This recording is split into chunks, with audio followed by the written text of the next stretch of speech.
From the Ticats Audio Network, this is Morreale and Hitch. All right.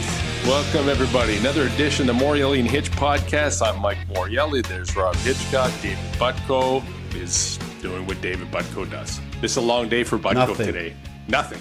Yeah. So it's 4 o'clock in the afternoon. This is a very rare, I'd say, twilight, episode of the Morreale and Hitch podcast. Butko is clearly ready to go to bed already. Already complaining it's been a long day. It's 4 o'clock. Yeah. He's worn out. Yeah. Well, I'm just glad I don't have to pre on coffee before our morning. Well, It's usually 9 a.m., 8 a.m. that we jump Maybe on. you just woke up. Maybe you just woke up an Maybe. hour ago. That could have been too. Look how happy Butko looks. I think he likes the afternoons way better than the mornings. He likes them way better. Oh, yeah.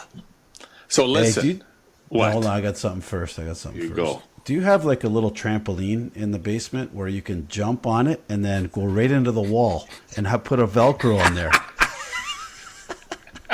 That would be the These best. are Rob's dad's jokes. Yeah, Rob's you dad should. jokes. You should. A little trampoline, that little round trampoline. Just boot right onto the wall and just stick there. That's Here's funny. thinking. Remember Super Dave Osborne? Yes. Super Dave Osborne. You'd have no idea. Just go on YouTube, Butko. Super Do it. Dave Osborne. Here's another thing for you. By the way, I have to give kudos because last week I said, Butko, you need to put the video in here. You need to put the picture that he did it all. Have you seen it, Rob? No, I haven't seen Your it. stupid face is all over the Ticat social media. Are you Yeah, kidding? You did that? Oh, yes. I didn't do it. You He did it? it? Okay. And they picked it up. It was magnificent. What face? Ah! That one. Oh, you're dead. Yes, the Butko, you're fined. You're getting fined. Brilliant. I saved Brilliant. I didn't draw on it. Don't worry. He only put Anyone? this is to Butko's credit. His defense. He only put it on our podcast. But they what got it. happened was the Ticats social media picked it up and used it as the promo for the podcast. So it went out to like 50, 60, 100,000 people. Okay. So there you go. Well, you know what, Butko? Well That's done, fine. Butko. When I see you next time, you're going to get it. Well done, Butko. Okay, Okay. that's good. Is our guest here already? No. No. Is he in Hawaii? Butko just told us, and we'll get to that. Well, you just gave it away, but that's okay. I mean, what does it matter? Is he there? But Oh, he's here Butko, now. He's here now. but he's here, like waiting for us. He just got in the lobby. Oh, boy. Well, why even wait any longer? Is he ready to go? He's logged in, whatever. Wow, He can't hear us now. I don't know. Probably how. not. I've never Probably not. been- Butko, you But can. let's let him in. Just get him in. Let's him let the in. guest in. Oh, look at this guy. Wow. Looking good, coach. What's up? Looking good. Oh, look at you, eh? Where Hey, do life we is good, my find brother. you Life today? is good. How you doing, Hitch? I'm good, buddy. You? Can't complain, man. Are you in Hawaii right now? Yeah, I'm sitting on my lanai right now. This is crazy. Hey, we're taking this podcast worldwide. I can't hear you very well, though. Just to get it there, that's better. Is that better? That's probably better, yeah. All right. We'll let our Butko, who is our man behind the scenes that deals with all this IT, he'll chime in if we need anything special. How long you But, guys been doing this? Too long. Yeah, this is our 49th episode. Yes. We just found out. Yeah. So one We away wanted from you for 50. the 50th, but we'll figure that out. Maybe we'll get you on next week. We'll see how it goes. But Coach, we are really excited to have you on. So I don't know how You've much done 50. We haven't done 50 yet. 50's next week. That's awesome. 50's next week. But That'll be it. and that's it. Absolutely. Absolutely done. So we're excited to have you You know, on I do one of these because things too, and the hardest part is just continue. You almost got to have somebody full time keeping guests coming, right? this is true. Because you're trying to do other things, and Yeah. Well, Meetsy and I did this show probably 30 times without, or 25 times without a guest. Just the two of us bullshitting about when we used to play, what we used to do, the fun stuff, the road, and just talking. Because we talk to each other once a week, and people are like, well, you should put some structure into it. Why? As soon as we put structure into it, the show's done. screw it up. Yeah. No, No, so this show. You know what? I'll bet that was probably the best episode, so too, when you guys started talking about all that stuff. Oh, Well, you know what? We had to And catch you know what? ourselves The a fans, few they times. just eat that shit up because it's kind of a peek behind the curtain. Exactly. small. Can you hear me, Coach, Yeah. when I Yeah, speak? only a little bit. Can you hear Meatsy? Can you hear me at all when I speak? You can't hear me. Bucko, just give me a second. So you can't hear Mike. Nuh-uh. Mike's been talking the whole time. Has he really? I love it. This is the best.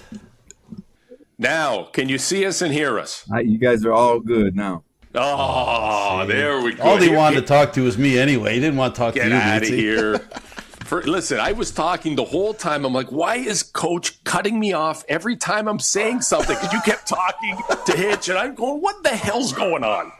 This is bullshit. But listen, I'm so excited you're here. You know, you'll get a handle on things pretty quick, Coach. I'm the guy that talks a lot, keeps the show going, okay? Rob is here to used to be for looking good. Now it's just for a couple stories here and there. That's the way it goes, eh? You know that's a lie. Absolutely a lot. That's a lie. So we're excited to have you on because we've only had one other current coach on. That was Coach O a couple weeks ago. He was great. You know, we've had a lot of ex-players and we've done our stories over and over again. And, you know, it's been a good time having those recollections. But my first experience with you goes back to 1997, I think, when you are named head coach of the Winnipeg Blue Bombers. And I think we played you early in the year. And, prior to this, we had seen you, and you were this gregarious, earring wearing, Harley driving, son of a gun, let's put it that way, that just rode into town, made a hell of a lot of noise, and had a hell of a lot of fun. How the hell did that happen? Some shit just never changes, Mike. Good. How did that all happen? Like, people ask me stuff like that all the time. Like, Mao Zedong had a 5-year plan. I didn't know 5 minutes from what I was doing. I mean, it just didn't work. It was it was never by design. It was just by, I fell in love with the CFL when I was actually in college because I went to the University of Maine and we could get CTV, right? So right. I can remember Rudy DiPietro and, that era of players. And I just thought the game was so much better than our game, right? It was so wide open. It was so, everything that makes our game. Wait, just a second, Coach. This is a serious. He's laughing because you called Rocky DiPietro Rudy DiPietro, and that's how much of a child he is. He's such a child. He couldn't be professional for more than 10 seconds. I couldn't. Because he is. Rocky is Rudy. He could be Rudy. It's perfect because I'm going to do that about 7 or 8 more times in this podcast. This is the best. We got players. Oh my God, it's the we best. got players. I usually do that. We got players that don't think I know their name, and I probably don't, so I just call them 43. We got one. Carthel. So we got Carthel Flowers Lloyd. All he does is lead the league in special teams tackles. I think he's met more than anybody in the history of the Ticats, and I can never remember his name, so I just call him 2 names. Hey, whatever works. Doesn't matter. But think about it. You go back and we're going to listen. There is no structure to what the hell we're going to do today. Number one, you're in Hawaii. God bless you. It looks amazing, and I'm glad you're taking some time to chill out there. Yeah. But you would have coached. Well, you've coached a long time. How many players do you think you've cumulatively coached in your career? It's got to be thousands. How can you expect to remember a name some of those days? Like, come on.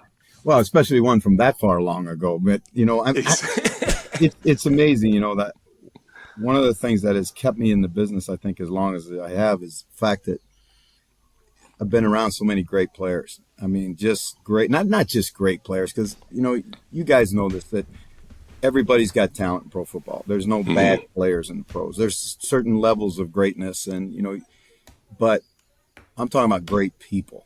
And the game is about people. The game it comes down to people all the time. And having the opportunity to be around so many guys that are just, great dudes. Like, I mean, I never coached you. I never coached Hitch, but I had so much respect for you guys. Likewise. Because you played the game the right way. You know, and when I see Andrew Grigg, I still laugh. I still laugh with him because I tried to sign him as a free agent. I told him I made him the most money he ever got in the CFL because I just kept trying to up the ante and the Ticats kept matching. So, but you know, it's those interactions, it's those things that make the game what it is, you know, and both of you guys, and you know, I'm not saying this just because it's you guys. I'm just telling you, both of you guys were exactly what this game should be. You know, well, thank you. Talented, tough guys that competed every down, and you know, and we had some fun too. Yes, we did. I think both that on fun, and off the field. Oh yes, and I think that fun is harder to come by now, right? Like I just think, you know, and I'm from a distance, so I don't want to be that old guy that said, "Oh, back when I played," but I just, you know, it's different now, right? It's back in those days. It was like, I don't know, we ground it out a bit, right? We ground it out a bit. Well, I think part of that was when you think back on that era of players, and I came in when Quick Parker was just, you know, had a few years left, and Jim Mills was still, I was as BC, and Jim Mills was still one of the best right tackles in the business, and Ian Sinclair and Gerald Roper and all those kind of guys. And those guys were all guys that loved the game. I mean, truly loved the game. And it wasn't about, it was in the age before social media, and it was in the age before guys pushing their brand, and it was in an age where it was, I won't say more innocent, because I don't think it was more innocent, but it was just more down to earth. And, you know, those guys played every game, and, you know, everybody that's been through this history of the CFL like we have, and during our time, you know, I remember coming in when it was really, really good, and then being at its lowest ebb when we didn't know if we were going to play the next week. You know, I've had 4 franchises fold on me during the season. I mean, an airplane stop on the tarmac in Ottawa on its way back to Vegas because they didn't pay the bill, so they crazy the plane bill. You know, just all those things. But in spite of all of that, you know, the camaraderie, the closeness amongst the guys, competed fiercely, but it was a small league and everybody knew everybody. And if you were an asshole, you know, you couldn't hide it very long. No. I agree. I mean, to me, it's back in those days, because we all went through it, you as a coach, us as a player, like I would have done anything to save the CFL. Anything. Yeah, I was like totally unselfish when it came to that. Like all that mattered was I really believed and loved the game. I believed and loved the team I was on and the league I played in and the players.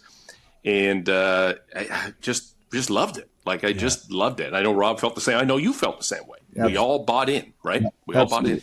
You know, I can remember back in the day, Saskatchewan having, you know, they were selling wheat to try and save the Rough Riders. Now you go over to Saskatchewan. Remember that cement block that we played? Oh my God! We played on at Taylor Field, and you go over now and see this thing that they're playing. Unbelievable! It is incredible. Same thing for you guys. You know, like when I first came in the league, first time we came to Hamilton, Joe Papa said to me, he said, you know, wear a hat. I said, what? We're coming out of that little locker room at the end of the stadium. He goes, wear a hat. I said, what are you talking about, Joe? I never wear a hat. And he goes, wear a hat. And I understood why when we came underneath that like it was almost a cage. It reminded me of the scene from the Blues Brothers where they're in that country bar and the guy's like, that was what it was like to come into Ivor Wynn. And then the players complaining about the fact that they had painted that Ticat so many times in the middle of the field. Oh, I still got it here. Horrible. You guys have probably got scars from there to there. Because lead paint. Lead paint, too. My best one, though, at Ivor Wynn was 2012. We come in with Montreal. I'm in Montreal. And, you know, Coach Trestman had this thing that, you know, basically you had to stand watch in the locker room before the game. Like each coach was responsible for so many minutes. And well, the minutes I was in there, all of a sudden there's this commotion in the locker room, and the coach's locker room wasn't attached to but it was. So I go out and I think these freaking assholes are fighting before the game, right? We're supposed to play, but I go out and like I see 6 of our guys on their stools, right? Like up on their stools. and a rat is running around. Yeah, running around in the locker. And that's not even planted, because we had those in our locker room too. Believe me. We did. Oh my God. But you go in, and then going into the urinal, and you'd see it, those hockey pucks of soap or whatever that stuff. Hair all over them. It'd say Argos suck on everyone. Yeah. Hey, Coach, I think when we had Coach O on about a week or so ago, he hit the nail on the head. He said, do you remember when the 99 team came in for my induction a couple of years ago in 2019, and the 99 team came in, and it was great. And he said, he said, Mike Campbell gave him an opportunity to speak. And he said, just going back on what Mike said about kind of, we don't want to say how we're older players and this is what we did, but he hit the nail on the head. Coach O said, I let him talk, and he said, you know what you guys did? He says, we used to drink beer after a game. You guys drink milkshakes after a game and protein shakes. And you guys get on bikes. You guys get on bikes and ride the bike after. We go to the bar after. And I think it was just, I don't know. I mean, we worked our tails off, but we also, as you know, you have to have fun when you're doing it, right? So the game has changed. Not game. So I think the business, everything, the business around the business, and it's become more of a business, right? It's become more of a business. And we played seasonal, like we trained on our own in the off season. It's not like that much anymore. There's a lot of more demands on the players, and it's more of a business, and they have to approach it that way. Yep. And I totally get it. And I love it. It's the evolution of where everything is going. But when I look at your journey, because you had still on this amazing journey, not only were you a head coach, a coordinator, you're a broadcaster out in the UK, you've coached in the World League, you've coached in the Spring League, you've coached in the CFL, Vegas Posse. I mean, like you've seen a lot. And back to your point, what keeps bringing you back to the CFL, but specifically the Ticats? Because it's been a couple runs here, and you keep coming back for more. Well, I think there's a couple of reasons. Number one, it's the game. The game, particularly for the job I have, right? I don't know if I could be a special teams coordinator in the NFL, because it's like, what do you do, right? Yeah. What do you scheme? Tell the guy, hit it up as high as he hit it. Now you go fair catch it, and we'll jog off and on the field. I mean, all the things that you can do in the special teams area in our game make it such a dynamic and fun thing to be a part of. And then to work in an organization where they've continuously brought us impact guys. You think about Lindsay Lamar, only twice in the history of the Canadian Football League has a guy who touched the ball for the first time in his career run a kickoff back for a touchdown. And that's Thigpen and Lindsay Lamar. Mm-hmm. So it's only happened in Hamilton. And crazy. We've had, at last count, 11 different guys score special teams touchdowns just in the years that I've been at the program. So I work for an organization that knows what you have to have success in this league, and they bring that to you. And then ultimately, it's the relationships you have with people. And I tell this story, and it's absolutely true. My first year in the league, it was like I went to the Senior Bowl at the end, which is like the pro coaches convention. I ran into a couple friends of mine, and they said, "How you like it up there?" I said, "Oh man, I love it up there. The game's great. I'm living in Vancouver." Da da da da. And our conversation, went a little further. I said, "But there's two places I will never ever coach in that league. I'll never live in these places." And they said, "Where's that?" And I said, "Regina, Saskatchewan, and Hamilton, Ontario." And lo and behold, it's been the place I've spent more years at than any other. Crazy. But what you find out about the Hammer when you get in, because, especially back in those days, you'd fly to Toronto, you'd take the bus down. It seemed like it was always July or August when we came in. It was hot. It stunk.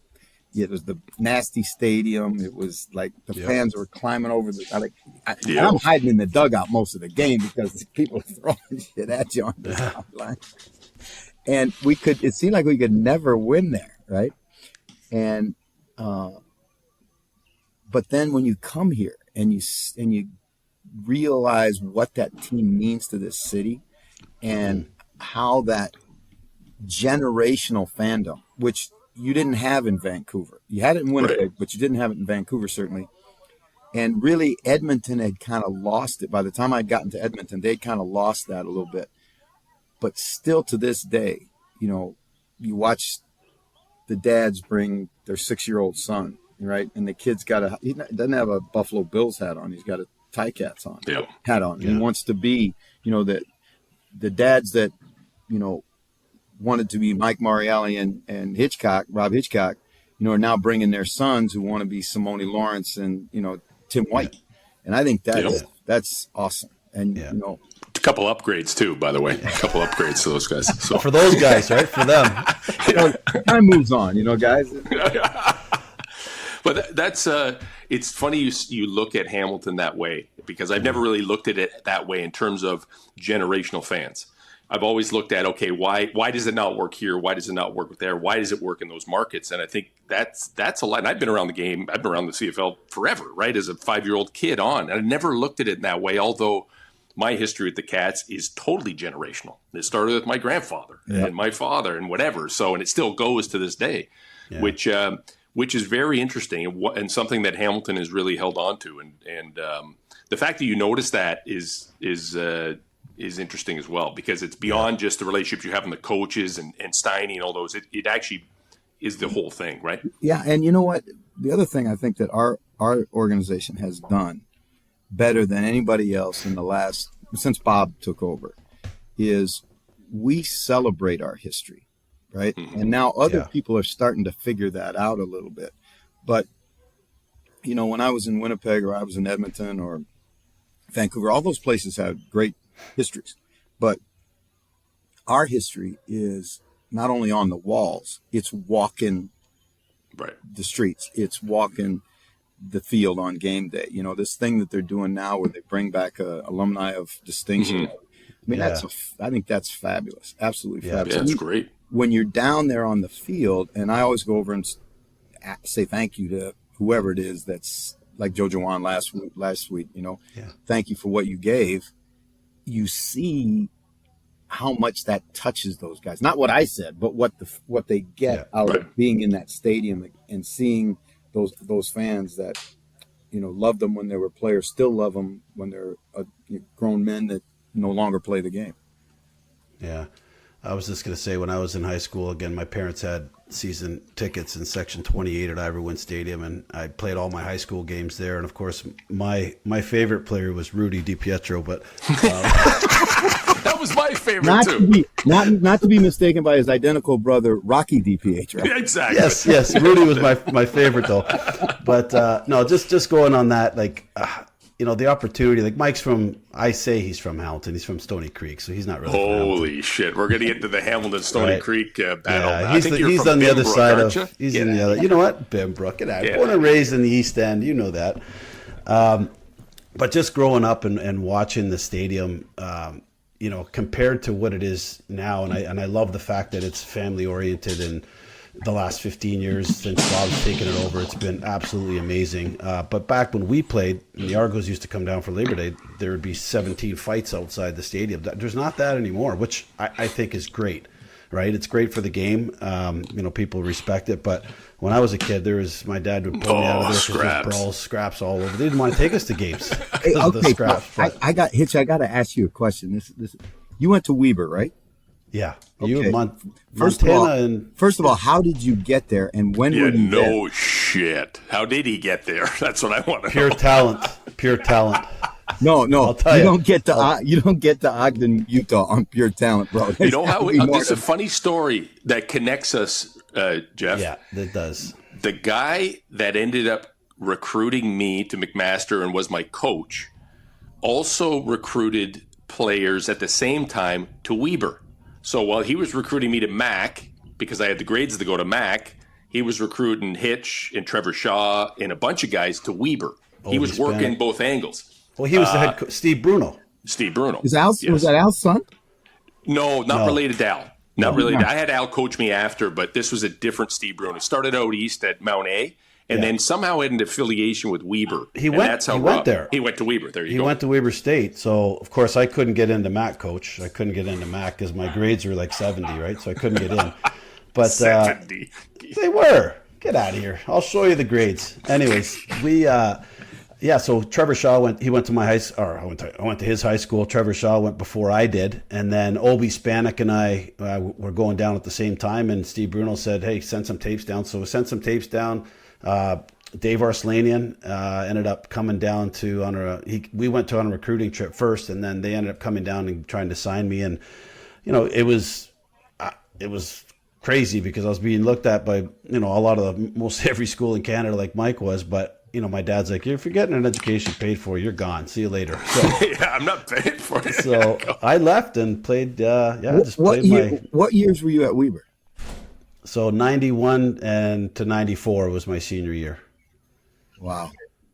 Yeah, and drafted in 95 to the Cats in 95. So. Wow. So you played for Sark's son, David. He was gone. Dave Arslanian came in when I came in 90-91, and his brother Dave Arslanian was a defense coordinator. Yep. So there was Dave and oh my God, what's his brother's name? Dave. Both brothers anyway were the coach. So. Yep.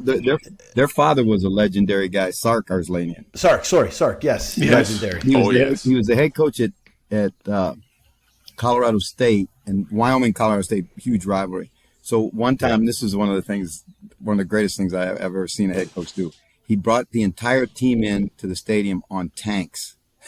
What? Where did he get tanks? He got a hold of the ROTC department, and they got a hold of some fort that's right there in Fort Collins, I guess, and drove the team into the stadium against their arch rival on tanks. I mean, that's amazing. That's an all-timer. That awesome. I think that's amazing. But you coached at what, Montana, I think, or Western Montana, or Montana. My first full-time coaching job was at the University of Montana in 1983, and I was there 83, 84, 85, and then left and went to Pennsylvania 6, 7, 8. Was that still a Big Sky? Yeah. Conference? Okay, it was. Okay. Yeah. Okay. That's good league, man. Cool. That was a good league. Yeah, that was fun. That was a lot of fun. So Jeff, what's the tie to Hawaii? Can you give us the tie and how you ended up there, and what are you doing this week when you're off there? Okay, all those questions. First of all, this podcast is going to be like self-annihilation, self-character annihilation right here, because you're really going to think I'm a whack job. This is good. This is what we want. I grew up a kid of a son of a professional baseball coach. So we traveled everywhere especially when I was small. We lived everywhere from Bay City, Michigan, Coos Bay, Oregon, Tampa, Florida. We were everywhere. And I never really felt at home any place. Right. And it just so happened I went to Hawaii for the first time in the 80s for football. And I remember getting off the airplane, and it just, this incredible feeling came over me. It's like, this is it. This is where you belong. This is where you need to stay. And so I always came back, and I always would, in the off season, would spend time here. And then, through a connection that I met when I was coaching at the University of Hawaii in 2005, 6, 7, this guy was a basketball coach at the University of Hawaii Hilo. He turned into a real estate agent. He said, hey, you always talked about buying a home here. Why don't you buy a place on the Big Island? No way. And I said, yeah, well, I always wanted to be 6'2", and that never happened either. So I didn't have much hope. But, this economy over here is like, there's the real economy, then there's the local economy. And the local economy, yeah, we were able to get this place, and it's a beautiful, beautiful home. I'm 87 steps from the ocean. No way. Yeah. And nice. You can hear my wife and I sit on the lanai where I'm sitting right now. You hear the ocean at night. And so everything's really centered around the water. I love to surf. I love to be in the water. I love to snorkel and fish and do all that. And so does my wife. So we're actually very, very active in, the local community. She's a special education teacher here. Oh, okay. Yeah. So she's uniquely prepared to be married to me. Oh, you took the words out of my mouth. Yeah. So I'm assuming the way you grew up and the fact that you bounced around, that made it easier for you to find a home that you wanted to. Because I look at, take Rob and myself. I would love to be in Hawaii right now, but I got my family here and I've got all these connections here. And it almost feels like, I don't want to read between the lines, but do you think that the way you moved around let you do that? I think so, because I never had a connection to anything. And really, like, I was very close with my mom because my dad was always gone and always working. And, when you play, we're not home very much when we play 18 games. Well, shit, they play 162. Yeah. So you don't see them other than in the off season, maybe. And so I've always been kind of just, I don't know. I went to the University of Maine because I like their helmets. I mean, I haven't made decisions in my life that are really based on a lot of thought. And I know that people are shaking their heads and going, no, but that's great to be able to make decisions. Well, I was a kid that loved the University of Maine, right? So, I mean, the University of Michigan. So they had those beautiful winged helmets, right?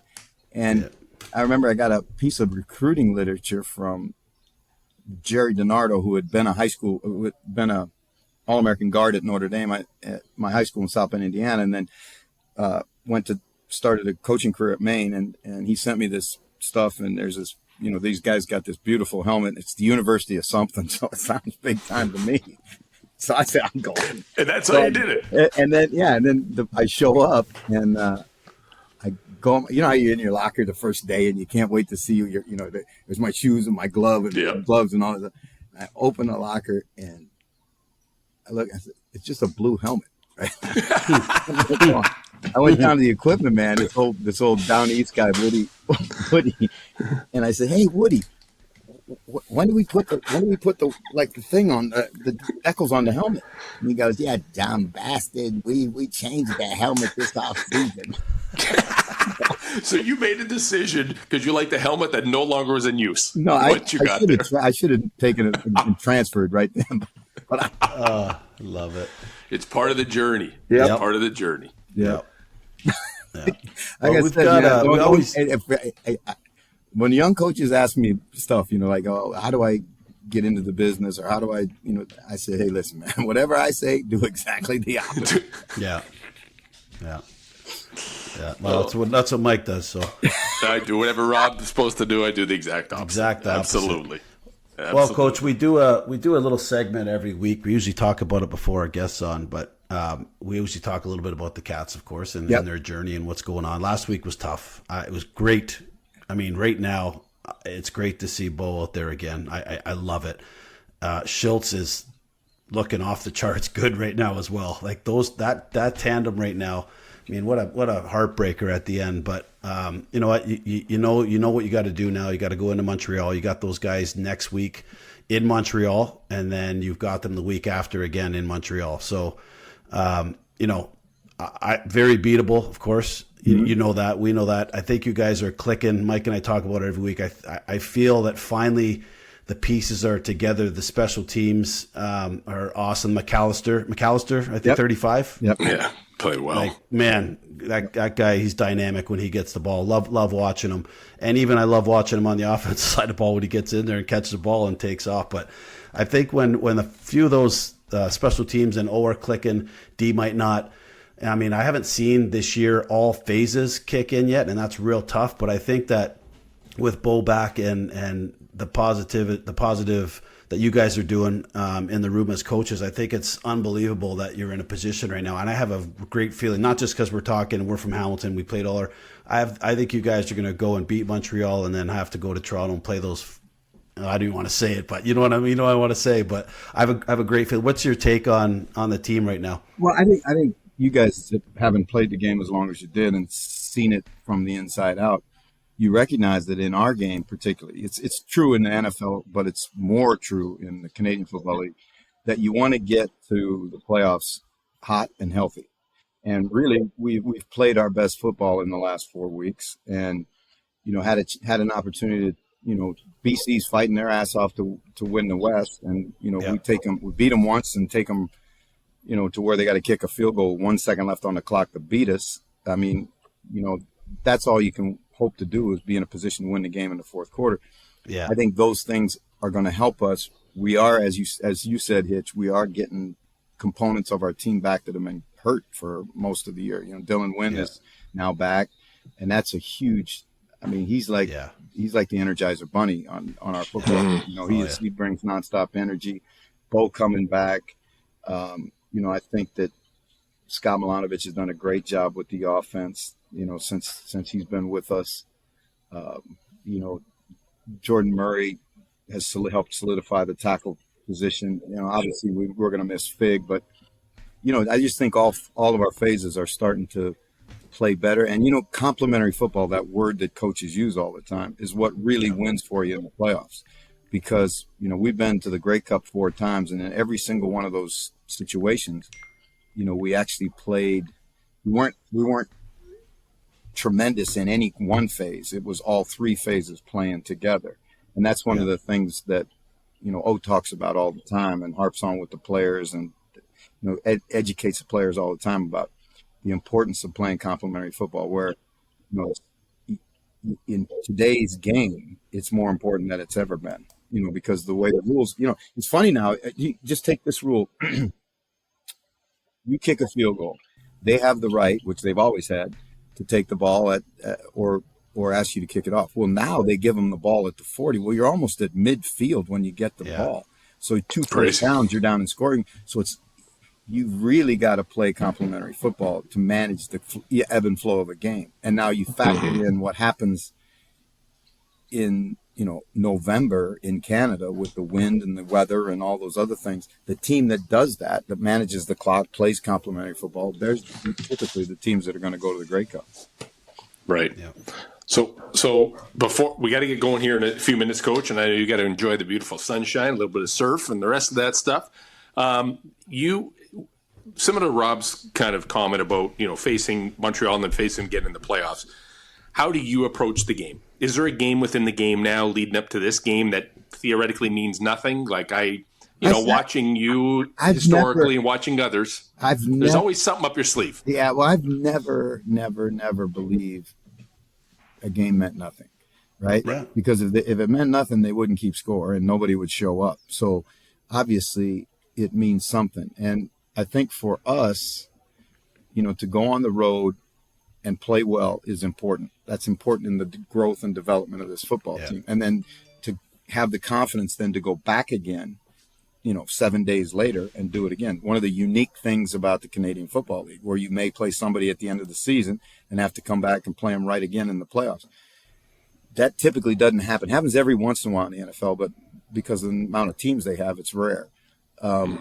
I just really believe that you got to stay healthy. That's obviously important, but your confidence and your ability to ours is a different game. It's you know, and I say this not in any kind of you know, sexist statement. I mean, it's a man's game. It is a man's game, and anytime you impose your will on another man, and that's what this game ultimately comes down to. One-on-one matchups and your ability to impose your will as a team and as an individual player, that's not lost on that other guy, right?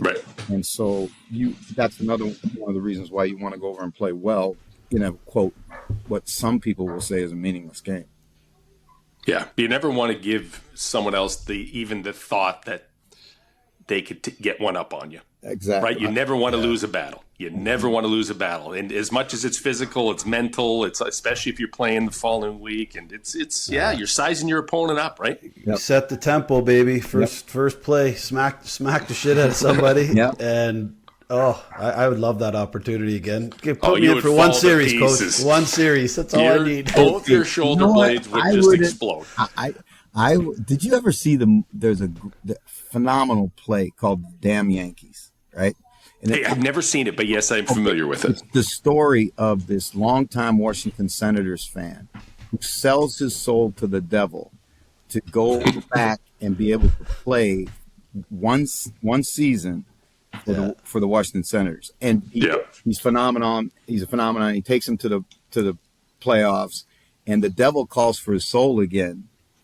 There's a ball hit to center field, and the devil's sitting watching the game, and he says, I want,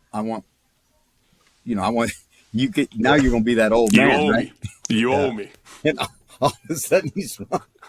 Hitch drops it. When you said that, Hitch, I thought about it. Oh, yeah. Come on, one series. I could hit somebody. I One know series. you. Hey, whether you would hit somebody is never going to be the question. It may not be the right guy. Maybe getting there. It might be a little late because we're a little. You'll Yeah. be late. Yeah. And you'll be, in the new rules, you couldn't play more than about 3 plays. You'd be out playing. of here. You would have been playing for free every week. Oh, God, yeah. Absolutely. Come on, I never went for heads. I never went low. You played football how football needed to be played. That's what I expected. Yeah. That you go over the middle, you're going to take a shot, and certain guys put the fear in you, and certain guys didn't. That's the way it is, right? I agree. Well, speaking of putting the fear and everything, and speaking of wrapping this up and your time, Coach, thank you so much all the way from Hawaii. You've been great to have around in the city. I mean, beyond just the coach. And I'm really have enjoyed our friendship that goes back to the early 90s, mid 90s. You've been what I call a legend in the CFL because of the person you are. Yeah. Right. And I mean that in all respect. Well, Hey, we love you, Coach. I We love you, appreciate that, guys. I love you guys too. And again, you guys are Hamilton. And when we go out, I'm gonna tell you this. I know this for a fact. When those players go out on that field, they play for you guys. As much as they play for themselves. That's awesome. The legacy that you guys have given them. Let's get a few W's. String up a few W's, and we'll all be enjoying ourselves here at the end of November. Safe travels back to the Hammer whenever you're coming back, and we'll see you. I guess we might even see you in Montreal. Who knows? Meetsy and I, if we get free tickets, we're coming down. Who's flying us out? We'll find somewhere. Okay, hold on. We're going to say goodbye. Hold on for a second. We got to get you uploaded totally. But for myself, Jeff Reinebold, Rob Hitchcock, David Butko is in his parents' basement. This is the Morreale and Hitch podcast. Go Cats, go. Thanks, fellas. That's another episode of Morreale and Hitch on the Ticats Audio Network. Have a question or a comment for them? Email us at mnh@ticats.ca. That's MANDH@ticats.ca.